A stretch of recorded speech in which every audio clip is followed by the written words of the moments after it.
Lolu sasazo ngqolo endaba estudio 9 kwikomkhulu le-SABC eGlen Park eGauteng nazo eziphambili ngokuhlwa nje.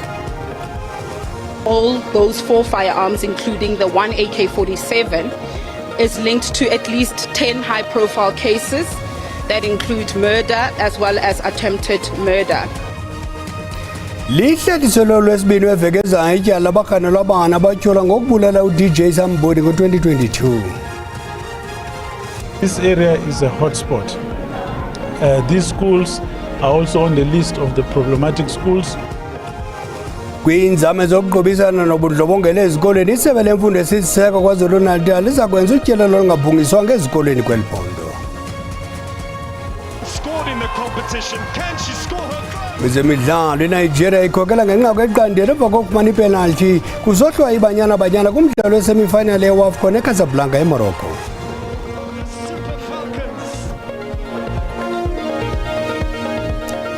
Xabisa ixesha kuzana ixesha likuxabise njengesiqhelo ngelixesha kwelijelo zindaba uxolo malibenani. Ityala lamadoda amane abanjwe malunga nokubulawa kwa-Opus 4 kodume ngegama lika-DJ Sambodi limisele ulwesibini weveke ezayo. Le mvumi yabulawa kuthotho lwembumbulo eWoodmead ngoNovemba ka-2022. Isine esibanjweyo sijongene netyala lokubulala, iyelenqe lokubulala kunye nokuba nompongo ongekho mthethweni. Usomashishini uKatiso Mlefu kunye nabatyholwa abathathu bavele kancinane phambi kwenkundla kamantyi yase-Alexander eGauteng emva kokubanjwa kwabo izolo. Bekubonakala amapolisa amaninzi ngethuba evela kwinkundla kamantyi eAlexandra usomashishini uKatiso Mulefe nabatyholwa abathathu. Esithathu siye sasilahla isicelo sebheli kwityala lokubulawa kuka-DJ Sambodi. We had 4 accused persons appearing in court, facing charges, amongst others, 3 counts of murder, 2 of possession of firearm and the other of possession of ammunition. So that matter has been postponed to Tuesday the 29th. As one of the accused indicated that they wish to bring a formal bail application before court. Abakwantsasana bathi imipu ethe yasetyenziswa ekubulaweni kuka-DJ Sambodi iyanyaniswa namanye amatyala okubulala aphezulu. At this stage, all those 4 firearms, including the 1 AK-47, is linked to at least 10 high-profile cases that include murder as well as attempted murder. The Political Killings Task Team has been working closely with the Gauteng Organised Crime Investigations Unit. We now know that the same firearm that killed Aman Swart is the same firearm that killed DJ Sambodi and his 2 bodyguards. Usekela mongameli we-Patriotic Alliance uKenny Kunene nofunyenwe kwindlu kaMulife ngethuba amapolisa ezomlanda uthi akazani ncakasani nomtyholwa. Mr. Mulefe was a person where there was an opportunity to do a story with him. Remember that he has not spoken publicly since his arrest and whilst he was on bail. And so I facilitated with somebody that I know that knows Mr. Mulefe. And Mr. Mulefe agreed to do the interview. Uza kugcinwa eluvalelweni lokaMulife nabatyholwa abathathu de baphinde bavele kule nkundla ngolwesibini weveki ezayo. Kwinzame zokusiphula ubundlobongela kwizikolo zaKwaZulu-Natal isebe lemfundo esiseko libambisene namapolisa lenze utyelelo olungabhungisanga kwezinye zezikolo ezinika inkathazo kule ndawo. Elinyathelo linqamene nokuphehlelela kwephulo lokhuseleko phakathi kwenkonzo yesipolisa nesebe lezemfundo ukuqhubisana lwaphulomthetho ezikolweni. Inanda ibhalise amanani aphezulu amatyala ogebengo, udlwengulo, uphango noqweqwediso lwezithuthi kwiphondo. Amaqonga asekuhlaleni athi ubundlobongela bungene ezikolweni kuquka ikusasa lethu secondary, Newtown Combined ne-Inanda Comprehensive School.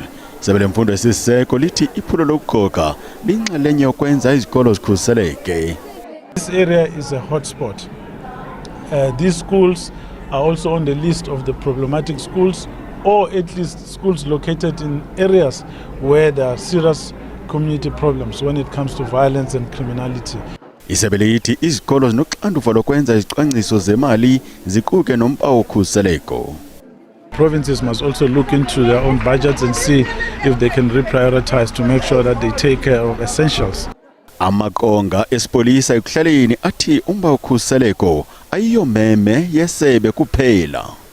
the departments here, in-circuit inspectors are here, policemen are here, community leaders here, everybody here. I think if we can just work jointly like this, I can tell you a good thing can happen after this exercise we are taking place today. Ngamaphondo amane achazwe njenganobundlobongela obucatseleyo iKwaZulu-Natal, eGauteng, iMpuma Koloni neNtshona Koloni.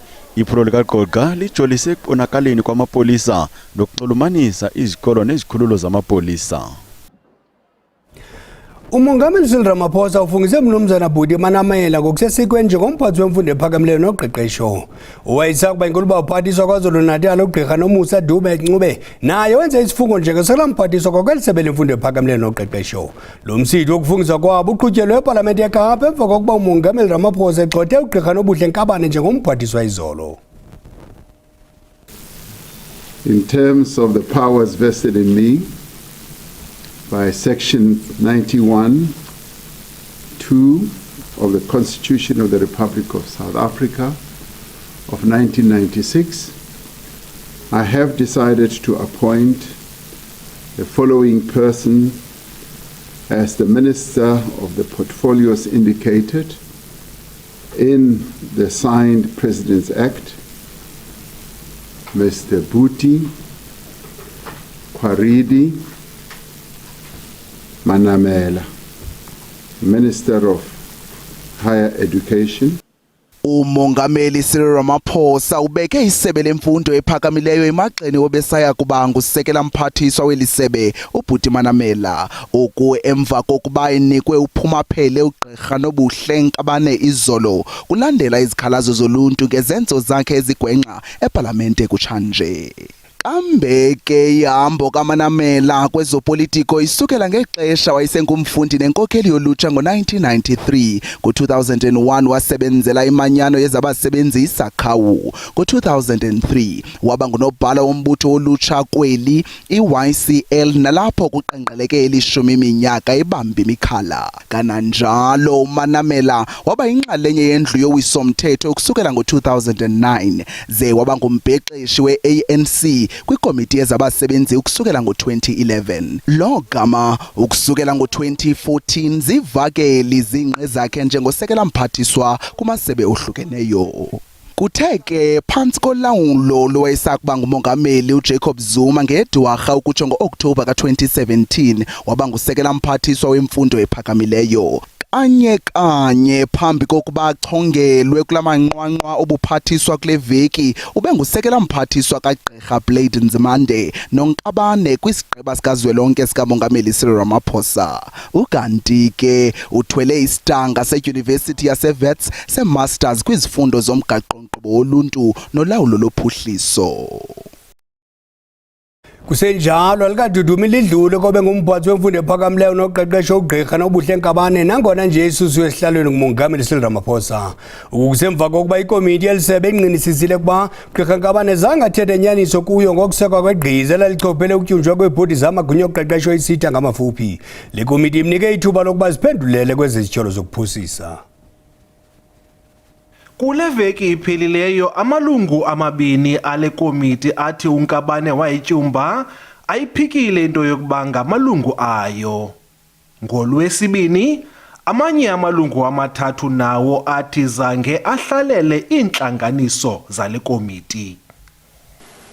I was not involved in the approval process of the 21 nominees. Ikomiti yaseParlamente igqibe kwelithi uNkabane wawakhohlisa amalungu aseParlamente. We have concluded that there was no panel. The minister could have just been honest with us from the beginning. We could be fine. Umbuzo womthetho wokuba uNkabane avele phambi kwale komiti yaseParlamente njengomntu oyesakuba ngumphathiswa okanye njengelungu laseParlamente. Omnye umbuzo wokuba uNkabane wanyanzeliswa yintoni ukuze akhohlise le komiti. Kwiindaba ze-SABC Dingubulelani Philip eParlamente.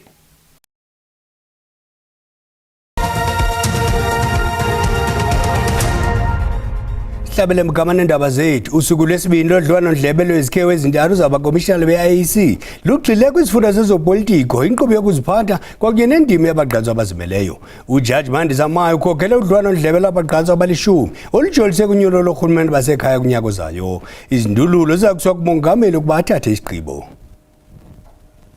Hence my point about focusing on what political education need to be, and the quality of it, so that people also understand I might have made a mistake this time around, so let me correct it the next time. We have tended to emphasize the mandate component of democracy, where we say we must vote, we must go and vote and send people to parliament, but less in terms of accountability. Voter education, I think, is one of the important ones. Media, reaching out through the media, transparency, dealing with any conflicts or any doubts from the people, if like some people are doubting the outcome of the election. Nangona kunjalo ezinsuku zimbini khange zibe lula kuba ngosuku lokuqala lodlwano ndlebe kuye kwavela isityi esothusayo esenziwe ngomnye wababafaki izicelo kunye nosihlalo we-IEC othe izixhobo zokulawula abavoti ziye zasilela ngexesha lonyulo lukazwelonke luka-2024. We would have an electronic copy that matches the hard copy. That electronic copy is what became slow on voting day last year. And later that afternoon, we took a decision to say, we don't have to slow queues because of it, let's remove it. And that has been a very painful thing because people got the impression that the whole VMD doesn't work. Amashishini kwisixeko saseGauteng athwaxwa kukunqongophala kwabathengi ngenxa yobundlobongela obuxakileyo. Oku kutsho inkokheli ediye eGauteng uMnumzana Solly Msimanga ukhokhele umngcelelo weqela lakhe kwisixeko. uMnumzana Msimanga ubongoza abasemagunyeni baxhobisa amapolisa ngokwaneleyo ukuqhubisana nobundlobongela obuthindela abahlali bangayi kwisixeko. Kumngceleli ongoqaqambisa ingxaki yobundlobongela kumashishini kwinkaba yesixeko seGauteng. Inkokheli ye-DA eGauteng uSolly Msimanga utyhole urhulumente wephondo ngokufeda ukuqhubisana nobundlobongela kwisixeko. The premier that is just a PR guru who goes and says a whole lot, but when it comes to then action, you find that little is actually being done. There is more and more people that are getting hijacked in Gauteng. In fact, we have released stats that shows that more and more, kidnappings are now taking place in Gauteng. More and more hijackings are still taking place in Gauteng. We still have more people that are being murdered in Gauteng than anywhere else in South Africa. GBV still remains a big challenge. Gautyelele indawo eziliqela zoshishino kuquka iCarlton Center, isidalato iSmall neLillian Ngoyi uthethe nenhlaningi yosomashishini nabantu ngamaqondo olwaphulomthetho olusentungo kwinkaba yesixeko. This is very well known, and the people they come here because they can find everything from A to Z. You can find you walk from Carlton Center up to GB. You'll find many stuff. Sayasiza ngoba isikhathi esiningi mhlawumbe mawukuthi khona umuntu onginikeza inkinga ngapha ezantsi ngiyakhona ukuthi noma kuthiwa ngilibona lidlula ngiyakhona ukuthi ngilibize ngilicela ukuthi babazi nanga ubhuti uyangihlupha wenza kanjani akhona ukuthi angisize. Uthi baza kuthi gqolo ukufaka uxinzelelo kurhulumente wephondo akhokhelise umlunga kobundlobongela kwisixeko.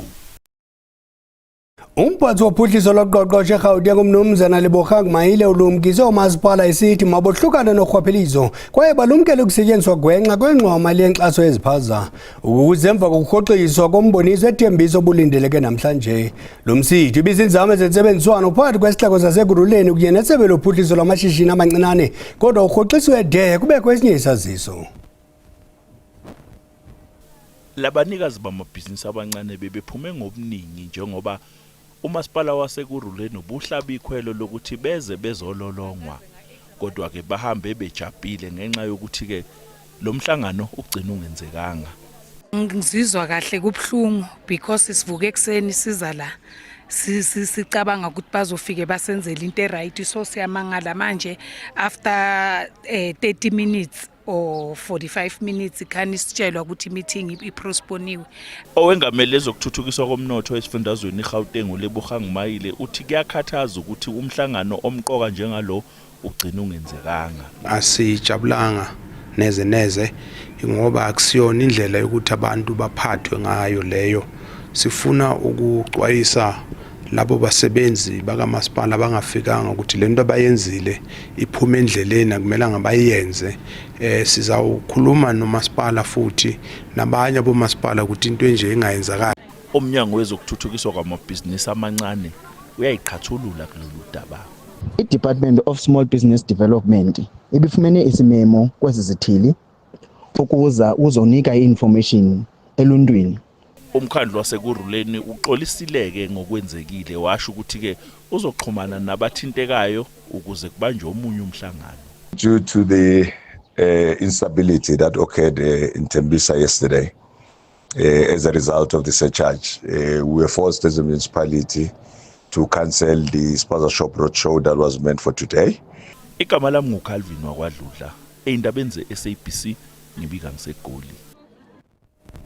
Lichithe malunga ne-72 million rand ukuthenga izitofu zokugoma ezi-900,000 zesifo sochwane nenyebethu ezikomeni kususela kumajoni kopheleyo. Kubanjwe inhlanganiso ensuku mbini ngesifo sochwane nenyebethu eRodeplaat ePitoli.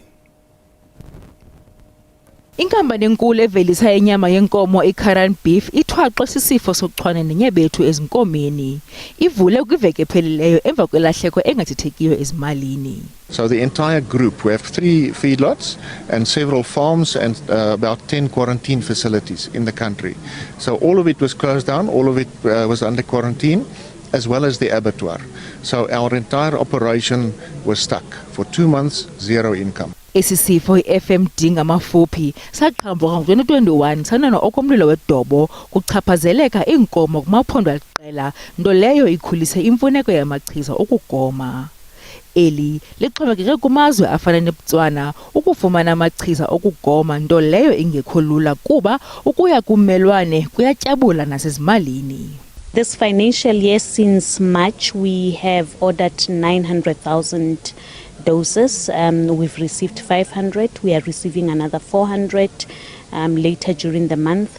And that is a drop in the ocean. Ibhunga lophando ngezolimo linqene ukuba sowumde umgama ohanjiweyo ukuqoshelisa ukuveliswa kwechiza lokugoma kweli lakokwethu. Mninzi umsebenzi osowungaphambili ukulungiselela into yoba uMzantsi Afrika ukwazi ukuvelisa eyawo ivaccine ye-foot and mouth disease. Kusenjalo urhulumente umemelele inkxaso yemandla yasezimalini ingakumbi kwabacandelo labucala ukuze kuveliswe ichiza lokugoma kwelo loMzantsi Afrika. Uzibonele mbukeli selinye macala ntanganye ngoku ndigalele ngazo kwade kwephukane yokuhlanganisa uNokanyezi uyalandela nemozulu ezangomsozi ngesizulu khona ndini.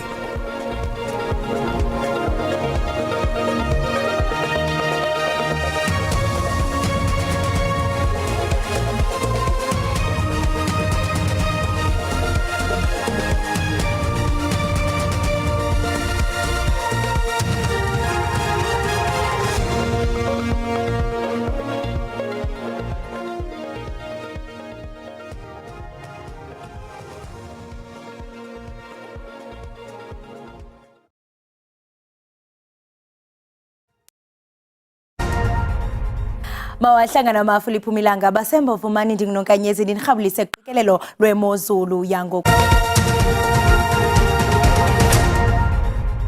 Mawahlangana amafuli iphumilanga basembo vumani ndinginokanyezi ndinirhabulise kuqikelelo lwemozulu yangoku hlwanje xa sawujonga imvula nomoya kuyaphawuleka mbukeli into kubana lithe rholele ngamafu kwindawo kaloku phana eziphako ntshona kaloni kanti ke mbukeli izimvula ezingephi esingathi sizilindele kwindawo kaloku mbukeli phako gqibera uqhina ngasentla kwindaba ezixananazileyo phako kuphumleni naphako up and napha komahinike siqhubeke ke mbukeli izixananazile ezamvula ngaye u60% kwindawo eziphako mazweni kananjalo ke mbukeli ngomso kuyaphawuleka into kubana ngendli iqukuqa sizawuvuka mbukeli ngezibhaxu zenkungu kwindawo kaloku mbukeli phako mangalisweni iziqonde mbukeli phako indawo ezigudlunxweme phako Mpuma Koloni naphako Thwekini into ethi ke kaloku mbukeli uba ngaba uyaqhuba qiniseka into kubana uqhuba ngononophelo kananjalo mbukeli kunemvula ezilindelekileyo phantse lonke eli eziphaka u30% naphako 60%. uSouth African Weather Service khuphe isilumkiso mbukeli ngokuhlwa kuba kaloku singalindela imvula engamandla kwindawo ezikumantla kaloku phako Thekwini into ethi ke funeke unjalo mbukeli